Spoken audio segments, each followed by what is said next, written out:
Sawadee Cub, Churn Cub. Do not book Thailand until you've finished watching this video, trust me.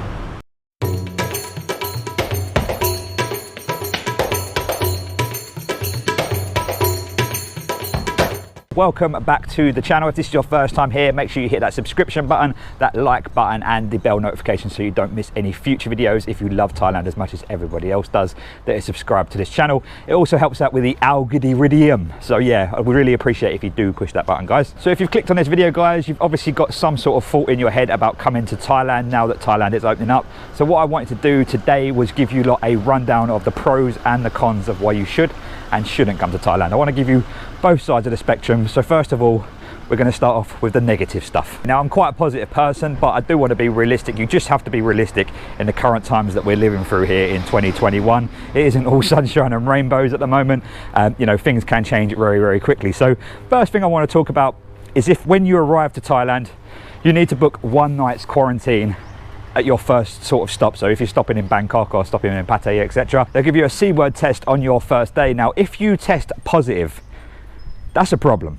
Why is it a problem? Well, I'll tell you why. It's because you'll then need to go and do quarantine. Now, I'm not sure if it will be 10 days or 14 days, but it will likely be at your own expense, which means that you're going to have to pay for the whole thing. So you'll probably end up in a quarantine hotel or you'll end up in a quarantine hospital.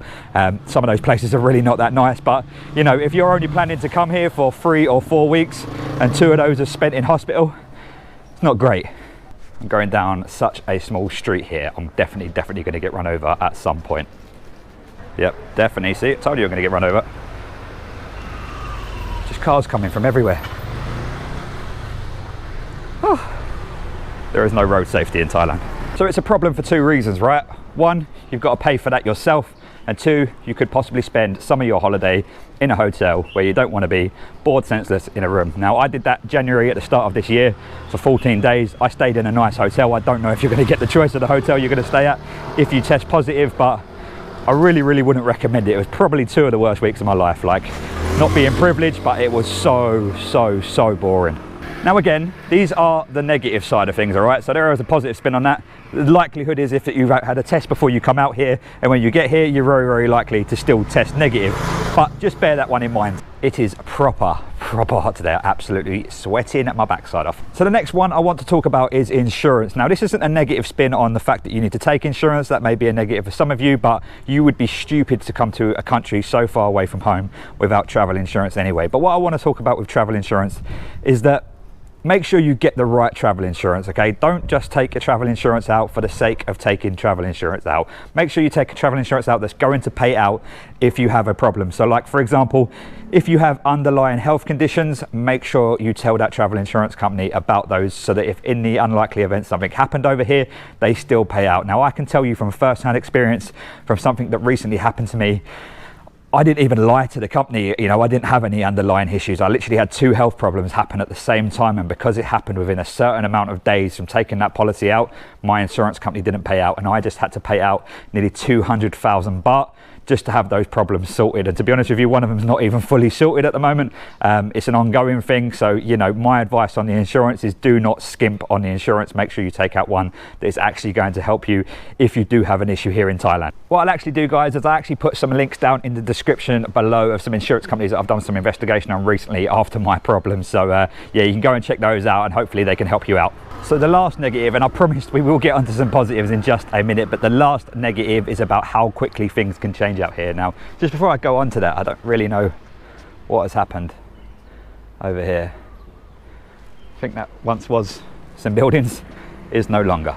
All right, so the next negative thing, guys, now I promise you we will get onto the positives in just a second, but the next negative thing would be, should you come here right now? Should you book it right now? Now, if I were you or you were me, or, you know, we were us, whatever it is, if I were you, I wouldn't book anything unless you really need to come to Thailand right now. I would be looking towards the future, maybe looking at sort of December, once the dust kind of settles and you can kind of see what's going on with everybody else, what's coming here. Now, the problem in Thailand is the government changed their mind very quickly, and literally, like, even to the point of when this goes out now, maybe the news will change, you know, like literally it's that quick. You can wake up one morning and one thing's happening, you wake up another morning, another thing's happening. Literally this morning when I got out of bed, I looked at my phone, they're talking about problems in Hua Hin at the moment and in Chiang Mai, because they've got loads and loads of clusters there at the moment, and you know, they're worried about it might not potentially be ready to open on the 1st of November. Now, I don't want to scare you guys, that's literally just what they're talking about today. Tomorrow it would be a totally different story. So my advice to you guys at the moment, if I were you and you haven't booked anything yet, don't book anything yet. Wait till sort of December time if you can, and you know, sort of see if the dust settles. If you do need to come here urgently, you really need a holiday, or you need to come here to see loved ones, family, etc., then yeah, come out here. I think things are still going to be fine on the 1st of November. I think it's within the government's best interest to make sure that that happens. But you know, just with the other negative things that I've said before as well, you know, you just need to bear in mind, if you test positive, etc., you know, your holiday could be ruined a little bit. But yeah, they're the negatives. Let's get into some positives. So the first positive, but at this stage, guys, I apologise, it is still just a rumour at this point. The bars may be opening. Now, they're already talking about lifting the curfew. That is definitely happening from the 31st of October. Curfew in Thailand is no longer. However, there are talks and little rumours buzzing about all over the internet that the bars may be open. Now, I've had a little walk around Bangkok recently, and I've noticed that a lot of bars are getting ready. There's lots of bars that are operating as restaurants at the moment. But yeah, looks like bars could be opening hopefully before the new year, if not even sooner than that. So I've seen on a lot of other channels that are much bigger than mine here in Thailand that a big problem why people don't want to come here is the certificate of entry and all the kind of barriers and hurdles that you need to get over to get through that. I don't actually think the certificate of entry is actually that hard to do, but for some reason it is a big stumbling block for people wanting to come to Thailand at the moment. The good news is that has been replaced with something called the Thailand Pass. The full information for Thailand Pass isn't out yet, but basically it's going to be a case of putting some information in online, and then you'll get a QR code, and you'll basically have to keep that on your phone when you arrive to Thailand, and they literally just scan it and it has all the information on there. So that is a massive positive coming out of it, that getting into the country is becoming a lot easier than it was before. No longer need a certificate of entry, and of course, you know, all of the other opening requirements that you probably already know about is, you know, making things a lot easier. So hopefully that will encourage more of you to come back here. Are you lot planning on coming back here soon? If you are, let me know in the comments below. Also, let me know if you've got any questions. I will hopefully answer those for you as soon as I possibly can, and hopefully as accurately as I can.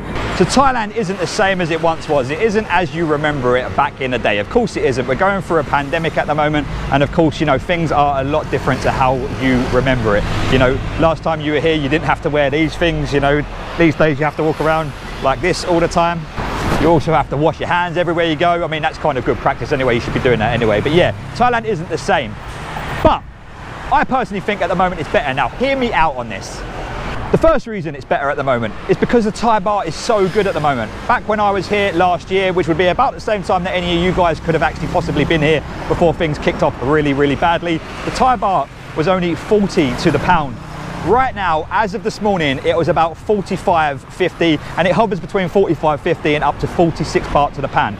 If getting more Thai baht to your money isn't a good reason to come back to Thailand, I don't know what is. Thailand is so cheap anyway, and the more baht you can get for your money, the better it's going to be for you, and more money to spend on your holiday. Thailand is so cheap anyway, but things have got a lot cheaper since you were last here. Like literally, lots and lots of things have gone down in price. I actually did a video recently where I went to a 5-star hotel for £28. I actually found that same hotel recently at the weekend, same room for £18. Like literally, if you do your shopping about, prices are really cheap here for certain things.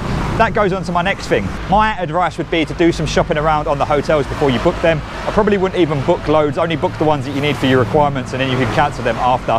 But you know, don't book a hotel until you actually need to stay, because there's so many deals out there right now. And literally at the moment, coming to Thailand is one of the best times to come here ever. The beaches are so quiet. Like I've just spent 4 months in Samet. You can actually go and watch a video about that if you'd like to. But I've just spent 4 months in Koh Samet, which is an island just 2 hours from Bangkok, and the beaches were amazingly quiet all the time, and it was absolutely beautiful. Now, of course, not great for the businesses out here, but as a tourist at the moment, it's the best time to come here. You're never going to get to see Thailand as it is right now. So quiet. Basically got the place to yourself, you know. It's just, I just can't see why you wouldn't want to come here right now. Like, it's beautiful. People always have this obsession of like they need places to be busy, and I don't really understand what the reason for that is. I'm filming in a bit of a weird location now. I'm just trying to find places where I don't have to wear my mask all the time, so hopefully you guys can hear me. But yeah, Thailand is so quiet at the moment, you're never ever going to get to experience it as it is right now. Now let's talk about you naughty lads that probably want to go to Pattaya. You know, I hear people saying about that, oh, it's quiet, I don't want to go. But you know, as I've already said, there's already bars sort of opening as restaurants. There's murmurs going around that restaurants are possibly going to open in the future. And the ratio in Thailand of men to women has always been crazy in those areas. Imagine what it's like right now whilst it's so quiet. Like literally, guys, you've got the pick of the bunch. If that's what you're coming to Thailand to do, each to their own. And I'm just saying to you, at the moment, things are probably going to be better for you, not going to lie. So that is my spin on things, guys. I've given you a few negatives, I've given you a few positives. What you actually decide to do is entirely up to you. If I'm being honest, I did just say earlier, I would wait for things to settle before I book, but you know what, I love Thailand. To be honest with you, if I was in your shoes, I probably would just book it and take the chance. But that's me, I can afford to do that, not in terms of money, but in terms of time. You know, I would probably take the hit for 2 weeks, staying in a quarantine hotel if I test it positive coming here. The decision is entirely up to you guys. If you've got any questions for me, please do drop them down below. Make sure you hit that subscription button and make sure you hit that bell notification so you don't miss any future videos that I put out there for you. Hopefully, I will see you in Thailand soon. Sawadee Krap.